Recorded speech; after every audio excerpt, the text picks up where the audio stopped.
Hello વિદ્યાર્થી મિત્રો, હું નિલેશ પટેલ સ્વાગત કરું છું તમારું અમારી MS સૃજન એકેડમીના ઓનલાઈન પ્લેટફોર્મ પર. ચલો, આજે હવે આપણે સમજવાનું છે ધોરણ 9નું ચેપ્ટર નંબર 3 યામ ભૂમિતિ ગણિતમો. ચલો સ્ટાર્ટ કરીએ. એ પહેલાં મિત્રો એક દરેકને વિનંતી કે અમારી ચેનલ તમારા મિત્રો સુધી હજુ પહોંચી નહીં હોય તો તમારા મિત્રોને શેર કરજો, વિડીયોને લાઈક આપજો અને તમે પણ સબસ્ક્રાઈબ કરજો. ચલો સ્ટાર્ટ કરીએ. હવે સૌ પ્રથમ વખત ફ્રેન્ચ ગણિત શાસ્ત્રી રેને દકાર્તે, શું નામ હતું એમનું? રેને દકાર્તેએ 1637માં બીજગણિતની મદદથી ભૂમિતિના કોયડા ઉકેલ્યા. એટલે આ જે વૈજ્ઞાનિક હતા, ગણિત શાસ્ત્રી હતા રેને દકાર્તે. રેને દકાર્તે એમને શું કર્યું? જે અંકગણિત, બીજગણિત, ભૂમિતિ આમ અલગ અલગ આવે ને તમારે ત્રિકોણમિતિ, એમાં બીજગણિત અને ભૂમિતિ આ બંનેને ભેગા કર્યા. એટલે બીજગણિતની મદદથી ભૂમિતિના દાખલા ગણ્યા અને ભૂમિતિની મદદથી બીજગણિતના દાખલા ગણ્યા. એટલે આ ભૂમિતિની અને બીજગણિતની બંનેને ભેગા કરી, ભૂમિતિ અને બીજગણિત બંનેને ભેગા કરી અને એમને એક નવી પ્રોસેસ કરી, યામ ભૂમિતિ. આ યામ ભૂમિતિમાં બીજગણિત અને ભૂમિતિ બંને ભેગું હોય. યામ ભૂમિતિમાં બીજગણિત અને ભૂમિતિ બંનેના ભેગું આવશે એવો પ્રયોગ કર્યો હતો રેને દકાર્તેએ. અને રેને દકાર્તેના નામ પરથી, રેને દકાર્તેના નામ પરથી જે આપ્યા સમતલ દોરીએ ને, સમતલ એટલે કોઈ બી સમતલ હોઈ શકે. આમ એક આ સમતલ કહેવાય, પછી કાગળ દોત સમતલ કહેવાય, તમારો હાથ પણ એક સમતલ કહેવાય. તો જે આ જેની અંદર આપણે આવો ગ્રાફ દોરીએ ને એને કહેવાય કાર્ટેઝિયન યામ સમતલ. એ સમતલને શું કહેવાય? કાર્ટેઝિયન સમતલ. ચલો હવે આપણે આગળ શું કહે છે આની અંદર? યામ સમતલમાં કોઈ પણ બિંદુને દર્શાવવા માટે AXY રીત હોઈ શકે. હવે આ XY એટલે શું સમજો. આ જે રહ્યો ને આપણો અક્ષ, અહીંયા બે અક્ષ આવે, એક આ એક અક્ષ અને એક બીજો અક્ષ, આ બે અક્ષ આવે. એની અંદર આ આપણો એક્સ અક્ષ કયો કહેવાય?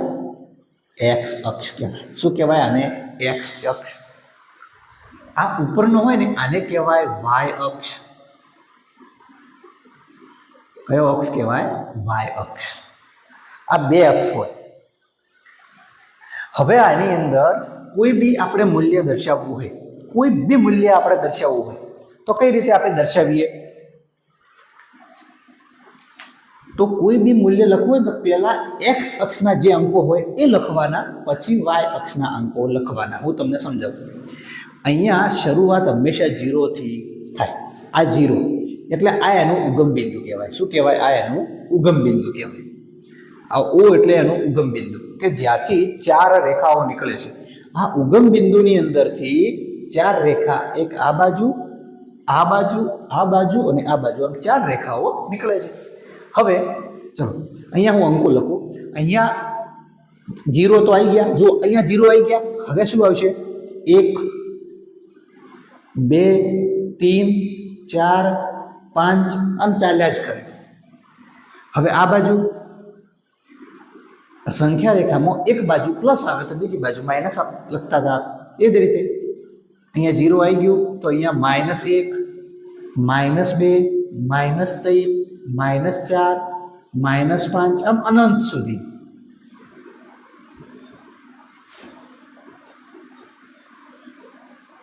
ચલો કમ્પ્લીટ.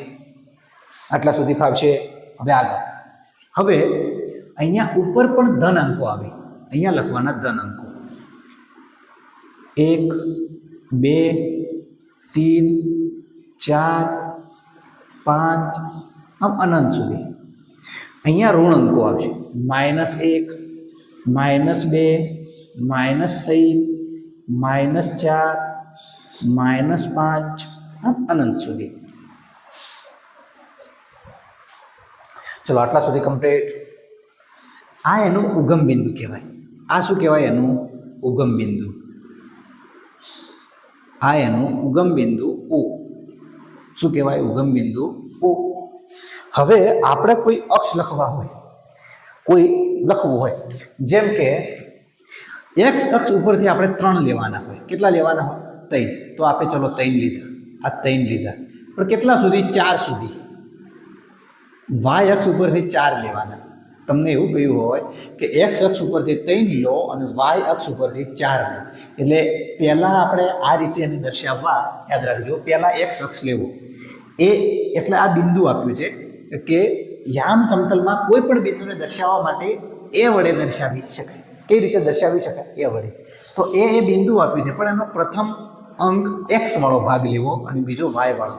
તો આ એક્સ વાળો ભાગ કયો છે? આ નીચેની લીટી એને એક્સ અક્ષ કહેવાય કે ના કહેવાય? અને ઉપરનો ભાગ એ વાય અક્ષ. તો પહેલાં એક્સ લેવો. આ બિંદુનું નામ આપણે આપી દઈએ, જે જગ્યાએ એક્સ અક્ષને લંબ અને વાય અક્ષને લંબ જે જગ્યાએ છેદે એ બિંદુને આપણે એક્સ આપી દઈએ, એ નામ આપી દઈએ. એ બિંદુને આપણે નામ કયું આપ્યું? એ નામ આપ્યું. હવે શું કરવાનું? આ એમાં પહેલાં એક્સ લખવાનું અને પછી વાય લખવાનું.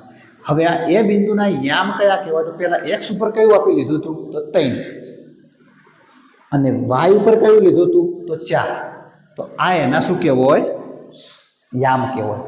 આ એના શું કહેવાય? યામ. તો એ બિંદુના યામ શું કહેવાય? એને યામ. ચલો આટલા સુધી કમ્પ્લીટ, ક્લિયર. ચલો આગળ વધીએ. હવે આપણે હવે શું કહે છે? 2 અક્ષથી સમતલના 4 ભાગ પડે છે અને દરેક ભાગને ચરણ કહેવામાં આવે છે. હવે જુઓ, અહીંયા સમજો.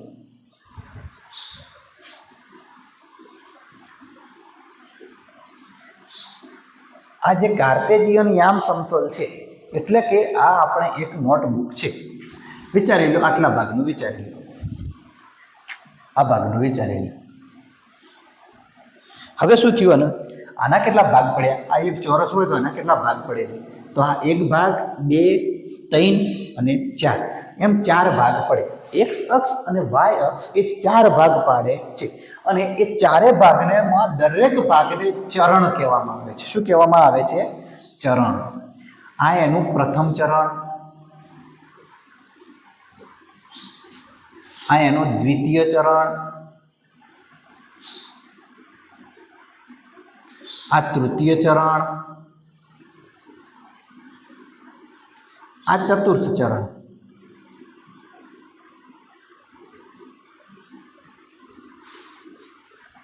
ચલો મને તમે એ કહો કે આની અંદર આ ભાગની આ જે પ્રથમ ચરણ છે એને કઈ કઈ બોર્ડર લાગે? તો એક આ બોર્ડર લાગશે, એક આ બોર્ડર લાગશે. આ 2 જ ભાગ એના ગણાશે. આ ભાગ તો એના ગણાશે નહીં, આ 2 બોર્ડર તો એને મળતી જ નથી.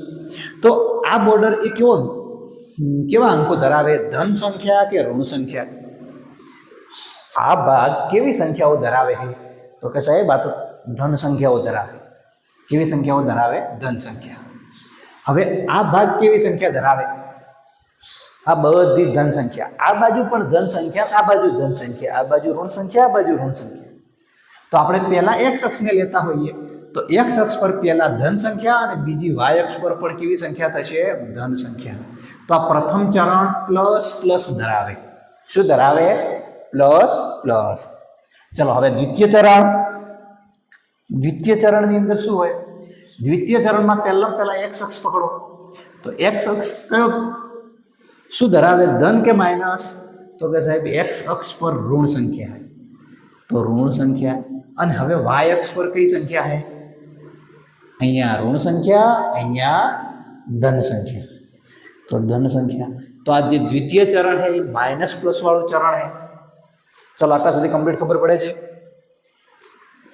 તૃતીય ચરણમાં એક્સ અક્ષ પર કઈ સંખ્યા છે? તો સાહેબ ઋણ સંખ્યા. વાય અક્ષ પર પણ ઋણ સંખ્યા. તો તૃતીય ચરણ એ માઇનસ માઇનસ ધરાવે છે.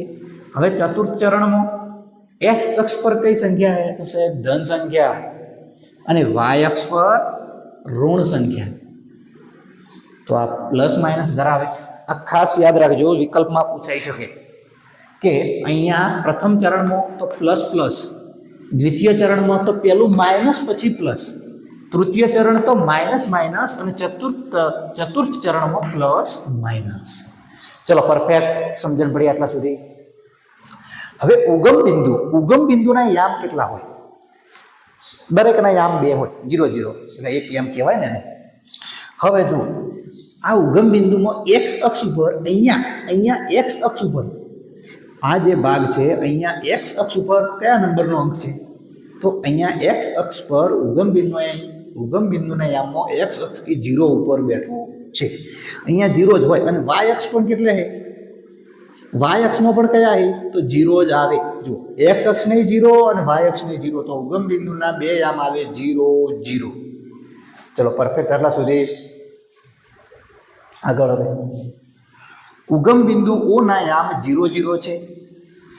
એક્સ યામને ભુજ અથવા સમક્ષિતિજ રેખા અને વાય યામને કોટી અથવા શિરોલંબ રેખા કહેવામાં આવે છે. આ શબ્દ યાદ રાખજો. તમારી જૂની ચોપડીમાં એવું લખેલું હતું આને ભુજ કહેતા હતા, આને કોટી કહેતા હતા, પણ નવી ચોપડીમાં આ વખતે નવી ચોપડીની અંદર આને ભુજ કહેવાય. આને શું કહેવાય? ભુજ. આને ભુજ કહેવાય. અને વાય અક્ષને શું કહેવાય? કોટી. વાય અક્ષને કોટી કહેવાય. જો સ્પષ્ટ ઉલ્લેખ કરું, તમારી શાળામાં સાહેબે તમને શું ભણાવ્યું? કે સાહેબ સાચા જ છે, એમને કદાચ જૂનું ભણાવ્યું હોય, સાચા જ છે. આને પહેલાં ભુજ કહેવાતું હતું આગલા વર્ષે, અને હવે આને ભુજ કહેવાય. આપણે નવી પાઠ્યપુસ્તક મુજબ જ ભણવાનું. નવી પાઠ્યપુસ્તક મુજબ જ ભણવાનું છે. આ એક્સ અક્ષને ભુજ કહેવાય અને વાય અક્ષને કોટી કહેવાય. એક્સ અક્ષનું બીજું પણ એક નામ છે જેનું નામ છે સમક્ષિતિજ રેખા. અને સમક્ષિતિજ રેખા કહેવાય. સમક્ષિતિજ રેખા. અને આને શિરોલંબ રેખા.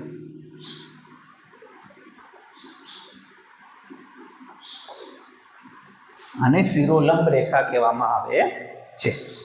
ચલો સમજણ પડી આટલા સુધી? પરફેક્ટ.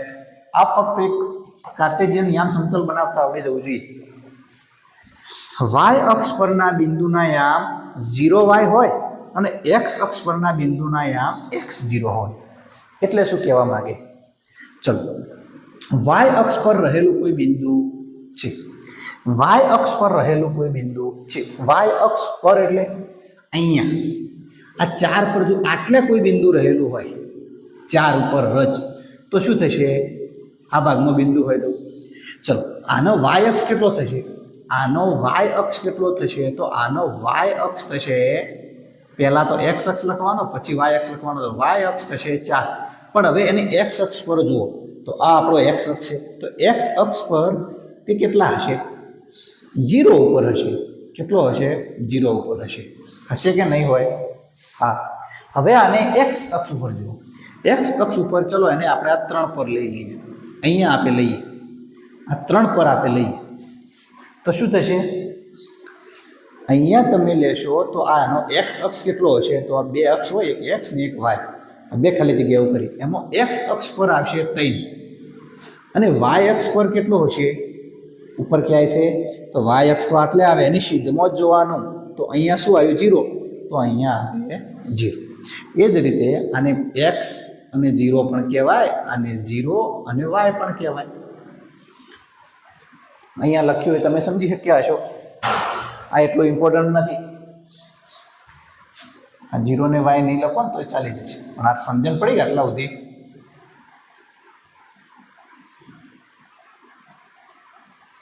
પરફેક્ટ સમજણ પડી? તો ચલો હવે આપણે સ્વાધ્યાયના દાખલા તરફ જઈએ. સ્વાધ્યાયના દાખલા તરફ.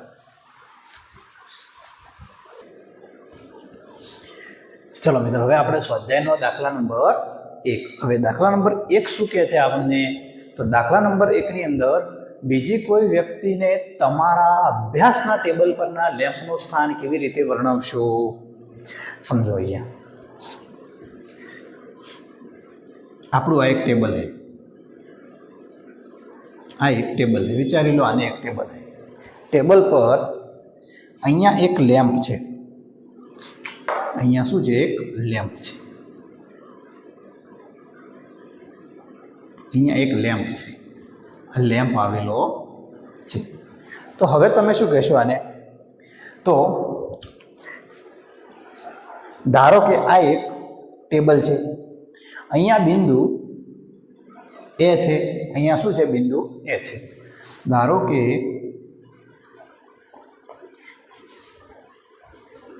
ABCD, ધારો કે ABCD એક ટેબલ છે, જેમાં એ સ્થાન પર તમે ઊભા છો, એ સ્થાન પર તમે ઊભા છો. એકવાર સાદી રીતે સમજી લો. અહીંયા લેમ્પ પડ્યો છે, અહીંયા એક ભાઈ ઊભા છે, અહીંયા એક ભાઈ ઊભા છે. હવે તમારે એમને આ સ્થાન બતાવવું છે. શું બતાવવું? સ્થાન. તો તમે એમને શું કહેશો કે પહેલાં એક્સ અક્ષ પર એક સ્થાન સુધી જવું, એક્સ અક્ષ પર એક સ્થાન સુધી જવું. કારણ કે આને આપણે એક યામની રીતે વિચારી લો, યામની રીતે વિચારી લો આને. તો શું થશે કે એક્સ અક્ષ પર એક્સ અંતર સુધી જવું, આટલું અંતર એક્સ અંતર, અને પછી ત્યાંથી વાય અંતર સુધી જવું, વાય અક્ષ પર વાય અંતર સુધી જવું. આપણે સાદી રીતે નહીં કહેતા કે તમારી જમણી બાજુ આટલા ડગલા ચાલો, પછી તમારા ઉપરની બાજુ સામેની બાજુ આટલા ડગલા ચાલો, ત્યારે લેમ્પ આવી જશે. બસ આ રીતના જ લખવાનું છે, આ રીતના જ લખવાનું છે. અને આની એક બીજી પણ ખાસિયત છે કે આ દાખલો પૂછાતો નથી, આ દાખલો પરીક્ષામાં પૂછાય નહીં, ક્યારેય પૂછાશે નહીં. આ એક સમજવા માટે શું આપ્યું છે? ઓનલી સમજવા માટે આપ્યો છે કે પહેલા એક ચતુષ્કોણ ABCD લો, જેને એક ટેબલ ધારી લો. પછી શું કહે છે કે તમે એ સ્થાન પર હો તો એ સ્થાનની તમારી જમણી બાજુને એક્સ અક્ષ સમજો, તમારી સામેની બાજુને વાય અક્ષ ધારો.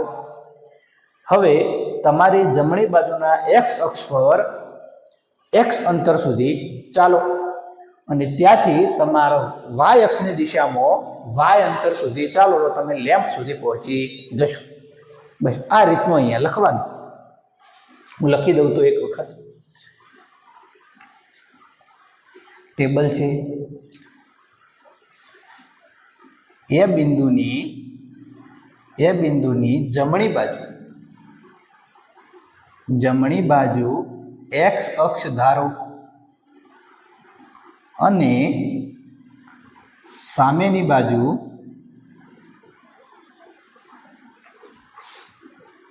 વાય અક્ષ ધારો.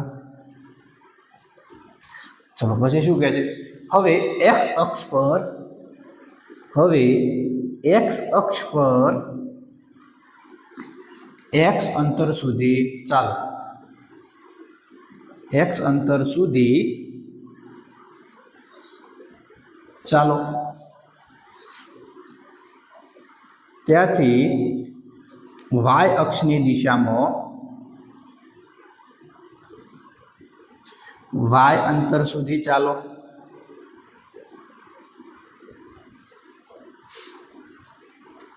હવે તમે લેમ્પ સુધી પહોંચી જશો.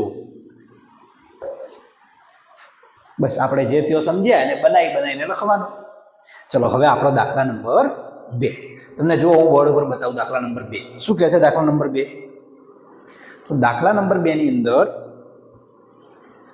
શેરીનો નકશો આપ્યો છે, જેમાં એક શહેરના 2 મુખ્ય રસ્તાઓ શહેરના કેન્દ્ર આગળ એકબીજાને છેદે છે. એટલે કે શહેરના 2 રસ્તાઓ છે. શું છે? શહેરના 2 રસ્તાઓ છે. એક આ રસ્તો, એક આ રસ્તો. આ 2 રસ્તાઓ છે. શેરીના આ 2 રસ્તાઓ છે.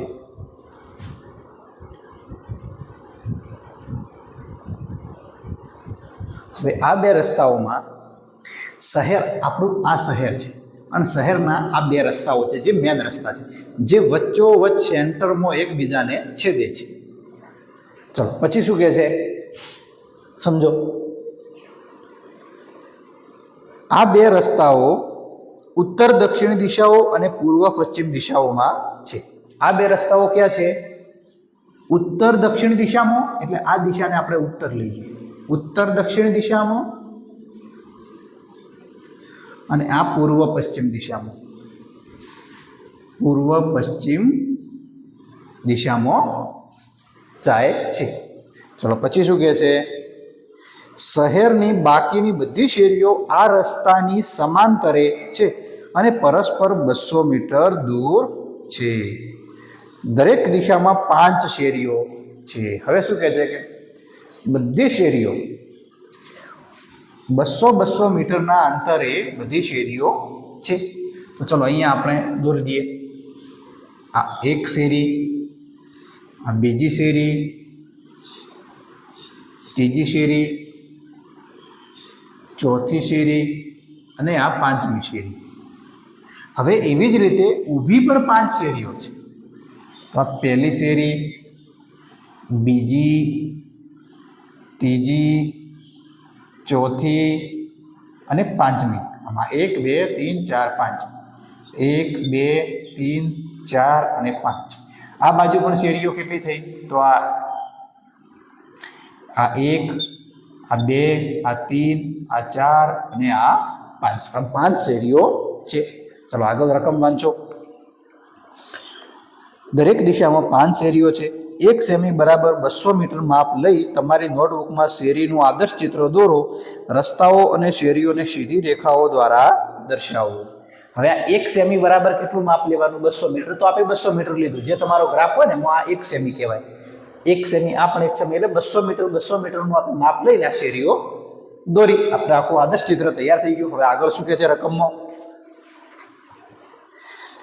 તમારા નમૂનામાં શહેરમાં ઘણી બધી છેદતી શેરીઓ છે. આ છેદતી શેરીઓ એક ઉત્તર દક્ષિણ દિશામાં અને બીજી પૂર્વ પશ્ચિમ દિશામાં જતી હોય તેવી 2 શેરીઓની બનેલી છે. તો હા ભાઈ, 2 શેરીઓની, એક જુઓ ઉત્તર દક્ષિણ દિશામાં જાય છે અને બીજી પૂર્વ પશ્ચિમ દિશામાં જઈ રહી છે. આમ 2 શેરીઓની બનેલી છે. દરેક છેદતી શેરી નીચેના અનુસંધાનમાં દર્શાવાય છે. જે બીજી શેરી ઉત્તર દક્ષિણ દિશામાં અને પાંચમી શેરી પૂર્વ પશ્ચિમ દિશામાં ક્યાંક મળતી હોય. ચલો બીજી શેરી ઉત્તર દક્ષિણ દિશામાં. તો જુઓ આ બીજી શેરી ઉત્તર દક્ષિણ દિશામાં અને પાંચમી શેરી પૂર્વ પશ્ચિમ દિશામાં. એટલે પાંચમી શેરી આમ જતી હોય એ મળે છે અને આમ ઊભી હોય એ પણ મળે છે. ઊભી પણ મળે છે અને આમ જતી પણ મળે છે. પછી આગળ શું કહે છે? તો આપણે તેને છેદતી શેરી 2 5 કહીશું. એટલે કે આ શેરી એક ઊભી ઉત્તર દક્ષિણ દિશામાં 2 નંબરની શેરી મળે છે અને આમ જતી હોય 5મી મળે છે. તો પહેલાં આપણે આ બિંદુને શું નામ આપીશું? આ બિંદુને નામ શું આપીશું આપણે? તો એ બિંદુને એક્સ અક્ષમાં શું કહેવાય? જો આ બીજા નંબરની શેરી છે ને, તો આ બીજા નંબરનો 2 પહેલા એક્સ અક્ષ, અને આ શેરી કયા નંબરની છે? તો 5મા નંબરની. તો 5 થઈ ગયું. 2 5 નંબરની શેરી છે. આ આપણે રકમમાં જ આપેલું છે. હવે શું કહે છે આગળ? આ રૂઢિનો ઉપયોગ કરી નીચેના પ્રશ્નનો જવાબ આપો. કે ચલો પહેલો પ્રશ્ન કયો છે આપણી પાસે? તો કેટલી છેદતી શેરીઓનું નામાભિધાન 4 3 તરીકે થઈ શકે? શું કીધું છે? 4 3 તરીકે. 4 3 એટલે કે આ 4 નંબરની શેરી, એક્સ અક્ષ ઉપર 4 3 આવે. આ પહેલું એવું કહે છે કે એવી કેટલી છે કે જે 4 3 હોઈ શકે? તો આ 4 3 હોઈ શકે એવી. ચલો ચોથા નંબરની અને અહીંયા ત્રીજા નંબરની લો. તો આ શેરી આટલા સુધી આવે, આટલા સુધી. આ 4 3 ઓનલી એક જ હોઈ શકે. આ 4 અને 3 કેટલી હોઈ શકે આવી? બીજી કોઈ બને છે 4 અને 3માં? ના. તો આનો જવાબ શું બને? પહેલાનો જવાબ એક જ. ચલો કમ્પ્લીટ. હવે શું કહે છે બીજામાં શું કહે છે કે કેટલી 3 4 હોઈ શકે? કેટલી છેદતી શેરીઓનું નામાભિધાન 3 4 તરીકે હોઈ શકે? હવે 3 4 કેટલી હોઈ શકે? તો એક્સ અક્ષ 3 હોવો જોઈએ અને વાય અક્ષ 4 હોવો જોઈએ. તો તો 3 4 માટે આ 3 અને 4, જો આ 4ની લાઈન, આ 4ની લાઈન અને અહીંયા 3ની લાઈન મળવી જોઈએ. તો આ મળે ને આટલે, તો આ 3 4 આવી કેટલી હોઈ શકે? તો આ પણ એક જ હોઈ શકે, તો બીજાનો પણ જવાબ બને એક જ. બસ આ તમારો દાખલો પૂરો. ચલો હવે આગળ, ચલો હવે આપણે લઈએ આપણો ઉદાહરણ નંબર 1. આ ઉદાહરણ 1, ઉદાહરણ 1 શું કહે છે? તો આના યામ કેટલા થાય એ શોધવાનું કહે છે. શું કહે છે? યામ. જુઓ અહીંયા રકમનો આ યામ શોધવાનું કહે છે. તો યામ કઈ રીતે? પહેલાં આપણે ચલો લઈએ આના યામ કેટલા થાય. અહીંયા 3 છે, અહીંયા 4 છે. એટલે પ્રથમ ચરણની અંદર એક્સ અક્ષના યામ કેટલા થશે? તો આ 4 થશે અને આ 3 થશે. આ 4 થશે એક્સ અક્ષ અને વાય અક્ષ પર 3 થશે. હવે તમને એ પણ કહ્યું હતું કે આને શું કહેવાય? ભુજ કહેવાય. આને શું કહેવાય? કોટી કહેવાય. આને શું કહેવાય? કોટી કહેવાય. આ એક્સ અક્ષ તો આ સામે એક્સ ડેશ કહેવાય. આટલું આપણે રહી ગયું હતું, કહેવાનું રહી ગયું હતું. આ એક્સ ડેશ, ત્યાં સામે એક્સ અક્ષ, તો અહીંયા એક્સ ડેશ, અહીંયા વાય અક્ષ, તો અહીંયા વાય ડેશ અક્ષ. આમ વિરુદ્ધમાં લખવાનું. હવે શું કહે છે? ચલો આનું પહેલું 4 અને 3, કારણ કે અહીંયા 4 છે એક્સ અક્ષ પર, તો પહેલા 4 લખ્યા. વાય અક્ષ પર 3 છે, તો અહીંયા 3 લખ્યા. હવે એવી જ રીતે અહીંયા એક્સ અક્ષ પર કેટલા છે? -3, તો -3 અને વાય અક્ષ પર કેટલા છે? 4, તો 4 યામ આના થાય. આના એમના યામ કેટલા? -3 અને 4. ચલો અહીંયા એલના, તો એલની અંદર એક્સ અક્ષ પર કેટલા છે? -5 છે અને વાય અક્ષ પર -4 છે. તો એલના યામ -5 અને -4. હવે એસના યામ કેટલા છે? એક્સ અક્ષ પર 3 યામ છે અને વાય અક્ષ પર -4 છે. તો એસના યામ કેટલા? 3 અને -4. ચલો આટલા સુધી સમજણ પડી. હવે જુઓ શું કહે છે તમારી ખાલી જગ્યાઓમાં. પહેલો પ્રશ્ન, બિંદુ બીના ભુજ અને કોટી અનુક્રમે. હવે ભુજ કેટલા થાય? બિંદુ બીના ભુજ કેટલા? ભુજ એટલે એક્સ અક્ષ, તો ભુજ 4 અને કોટી એટલે વાય અક્ષ, તો વાય એટલે 3, તો 4 અને 3 છે. અને બિંદુ બીના યામ કેટલા છે? તો બિંદુ બીના યામ 4 અને 3 છે. જે આ પહેલો એક્સ અક્ષ અને ભુજ કહેવાય, પહેલાને કોટી કહેવાય. જો અહીંયા તમને કમ્પ્લીટ લખેલું મળી ગયું છે. કમ્પ્લીટ આ રીતનું સમજી લેવાનું ને લખવાનું. ચલો હવે આપણે આગળ, ચલો હવે આપણું ઉદાહરણ નંબર 2 શું કહે છે કે અહીંયા જે આપેલા બિંદુઓના યામ શોધો. હવે આના યામ કેટલા થાય? કેટલા થાય આના યામ? તો અહીંયા જુઓ, પહેલાં આપણે એક્સ લેવાનું છે. આપણે એ બિંદુથી સ્ટાર્ટ કરીએ. હવે એના યામ કેટલા હશે? તો એક્સ અક્ષ પર કેટલા અંકો છે? તો એક્સ અક્ષ પર 4. હવે વાય અક્ષ પર એને કઈ જગ્યાએ બિંદુ મળે છે? એક્સ અક્ષ પર 4 છે, તો વાય કઈ જગ્યાએ મળે છે? તો વાય તો 0 ઉપર. વાય અક્ષનું કયું બિંદુ હશે આની શરતમાં, એની સીધમાં? તો 0. તો અહીંયા 4 અને 0. ચલો હવે આપણે લઈએ ઈ. ઈની અંદર કયું છે? એક્સ અક્ષ પર 1, જ્યારે એની સીધમાં વાય અક્ષ પર કયું બિંદુ છે? તો સાહેબ 0. તો આનો પણ જવાબ 1 અને 0. એના યામ 4 0, ઈના યામ 1 0. હવે ચલો બીના યામ લઈ લઈએ. બીના યામ પહેલા એક્સ અક્ષ લેવાનો હોય, પછી વાય અક્ષ લેવાનો. અહીંયા વાય અક્ષ પહેલો જ આપી દીધો છે, એટલે આપણે આ રીતે ખાલી જગ્યા કરી દેવાની. અને પહેલા કયા યામ લખવાના? વાયના યામ કયા છે? 3. તો અહીંયા 3. હવે વાય પર 3 છે, પણ આમ લીટી હોય, અહીંયા કયો બિંદુ હોત તો આપણે આ લખો, પણ અહીંયા તો આની સીધમાં જ બને છે ને. તો એક્સ અક્ષ પર કયો યામ બનશે? એના 0. તો 0 3. ચલો હવે સી. સીના યામ એક્સ અક્ષ પર કેટલા છે? એક્સ અક્ષ પર સીના યામ કેટલા છે? -5. -5. હવે વાય અક્ષ પર કેટલા થશે? તો વાય અક્ષ પર તો 0. ચલો હવે ડીના યામ. ડીના યામ વાય અક્ષ પર, તો વાય અક્ષ કીધો હોય તો યાદ રાખવાનું પાછળ જ આવે. એક્સ અક્ષ પહેલો આવે, વાય અક્ષ પાછળ આવે. તો ડી એ વાય યામ પર છે. કયા યામ પર છે? વાય યામ પર છે. આ વાય યામ છે આપણો, આ વાય ડેશ. આ એક્સ ડેશ. વાય આમ પર -4 અને એક્સ અક્ષ પર તો 0. તો આ આપણો જવાબ. ચલો હવે આપણે આગળ સ્વાધ્યાય તરફ જઈએ. ચલો હવે આપણે સ્વાધ્યાયનો દાખલા નંબર 1. હવે સ્વાધ્યાયનો દાખલા નંબર 1 શું કહે છે? તમે જુઓ રકમમાં. એમાં 3 આપ્યા છે. 1, 2 and 3. 3 નંબર આપણે આપ્યા છે. શું કહે છે 3 નંબરમાં? નીચેના દરેક પ્રશ્નના જવાબ આપો. યામ સમતલમાં કોઈ પણ બિંદુ દર્શાવવા ઉપયોગમાં લેવાતી સમક્ષિતિજ અને શિરોલંબ રેખાનું નામ શું છે? હવે આપણે જોયું હતું ગ્રાફમાં દોર્યું હતું ને આલેખમાં કે આમ નીચે એક્સ અક્ષ એનું નામ ભુજ અને સમક્ષિતિજ રેખા, અને આમ ઊભી હોય એને નામ કોટી, વાય અક્ષ અને શિરોલંબ રેખા. તો એ કયા છે 2 અક્ષ? તો એક એક્સ અક્ષ અને બીજું વાય અક્ષ. આ એના જવાબ. ચલો બીજું શું કહે છે અંદર? આ 2 રેખાઓથી બનતા સમતલના દરેક ભાગનું નામ શું છે? હવે આ 2 રેખાઓ હોય, એક આ રેખા અને એક આ રેખા. 2 રેખાઓથી બનતા સમતલમાં દરેક ભાગને, એટલે આ ભાગને શું કહેવાય, આ ભાગને શું કહેવાય, આ ભાગને શું કહેવાય, આ ભાગને શું કહેવાય? તો દરેક ભાગને ચરણ કહેવાય. શું કહેવાય? ચરણ. આ એનો જવાબ. ચલો ત્રીજો પ્રશ્ન શું કહે છે? આ 2 રેખાઓ જ્યાં છેદે તે બિંદુનું નામ લખો. હવે આ 2 રેખાઓ જે જગ્યાએ ભેગી થાય છે એ બિંદુનું નામ શું થાય? તો એ બિંદુનું નામ છે ઉગમ બિંદુ. ઉગમ બિંદુ. ચલો કમ્પ્લીટ આટલા સુધી. હવે આપણો દાખલા નંબર 2 લઈએ.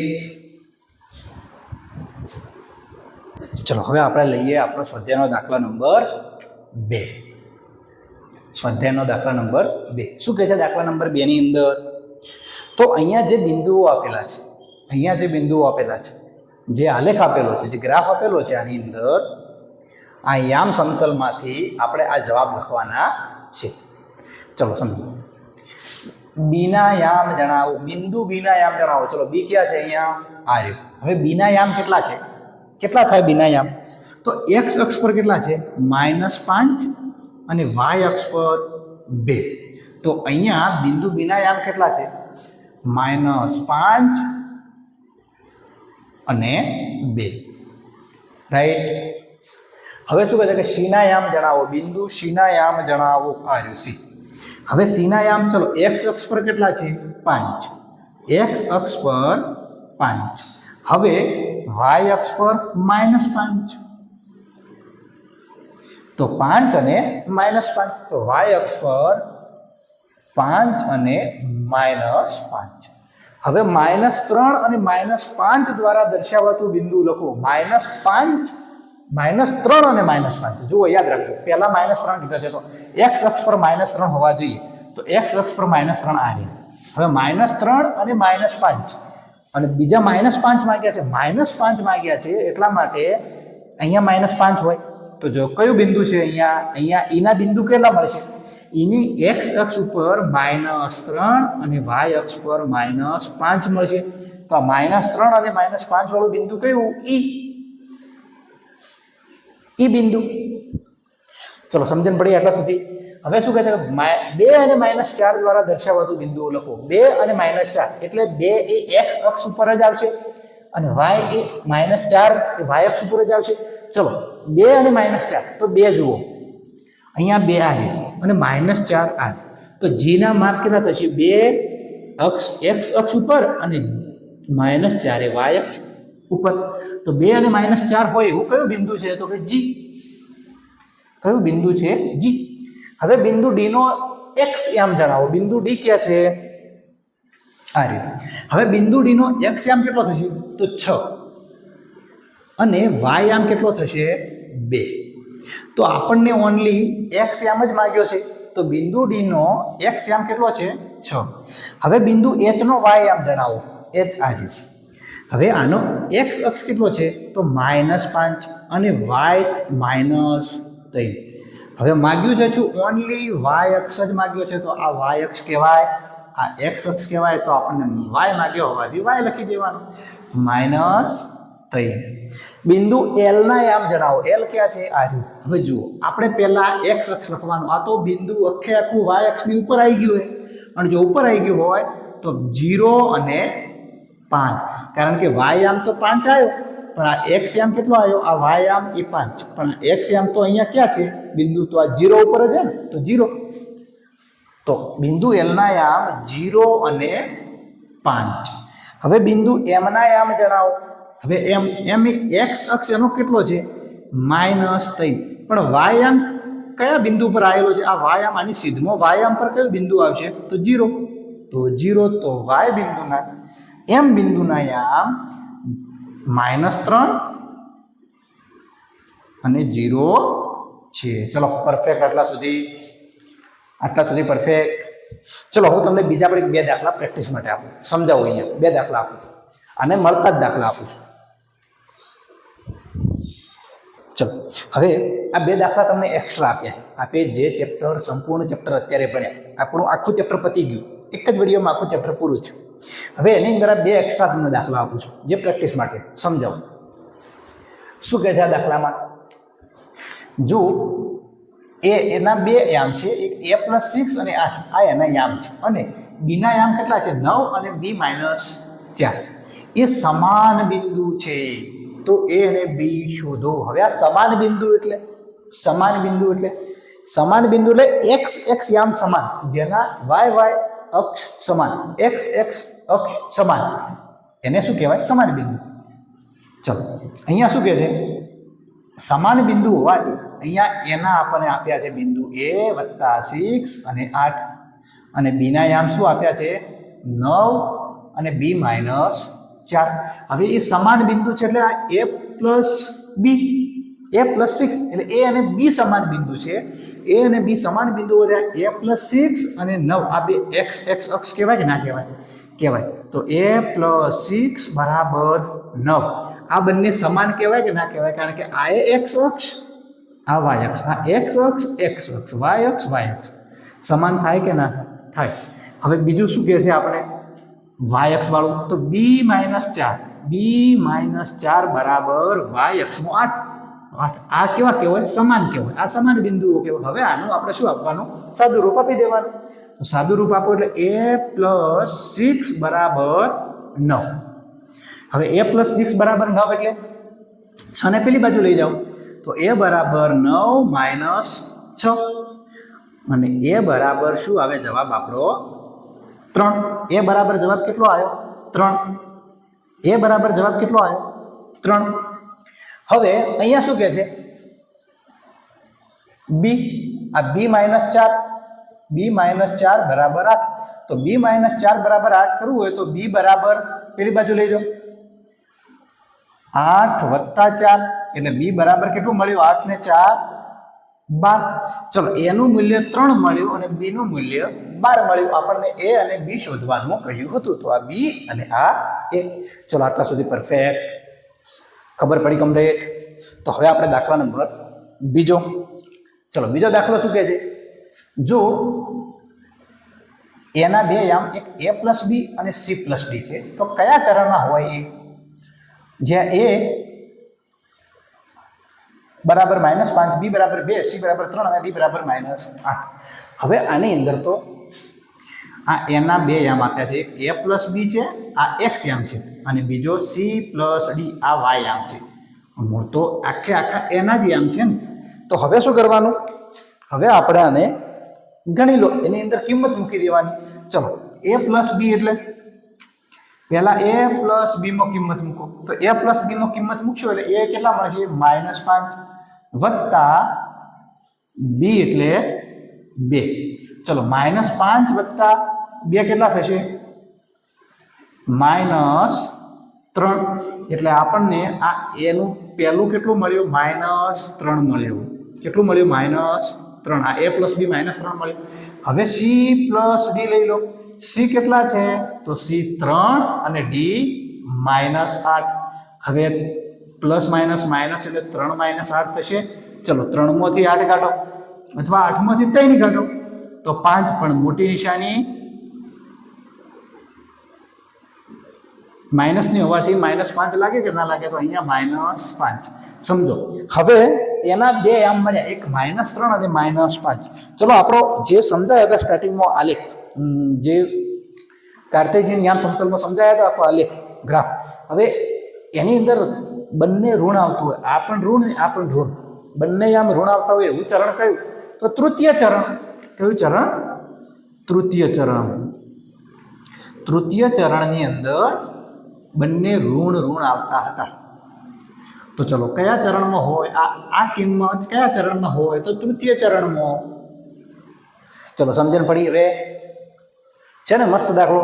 તો અહીંયા તમારું ચેપ્ટર થાય છે પૂરું. આ બે તમને વધારાના એક્સ્ટ્રા દાખલા આપ્યા છે, આ બે તમને એક્સ્ટ્રા એક્ઝામ્પલ આપ્યા છે. આ બે તમારા એક્સ્ટ્રા એક્ઝામ્પલ છે. ચલો આટલા સુધી પરફેક્ટ. જો મિત્રો તમને આજે મજા આવી હોય તો ચેનલ સબસ્ક્રાઈબ, લાઈક અને તમારા મિત્રો સુધી શેર. ઓકે, તો ચલો મળીએ મિત્રો નેક્સ્ટ લેક્ચરમાં. તમારે રેગ્યુલર તમારે રાજેશ સાહેબ ભણાવતા હતા, રાજેશ સર. આજે 9માની અંદર ફક્ત યામ સમતલ પૂરતો જ હું આવ્યો છું. ચલો મળીએ હવે નેક્સ્ટ લેક્ચરમાં.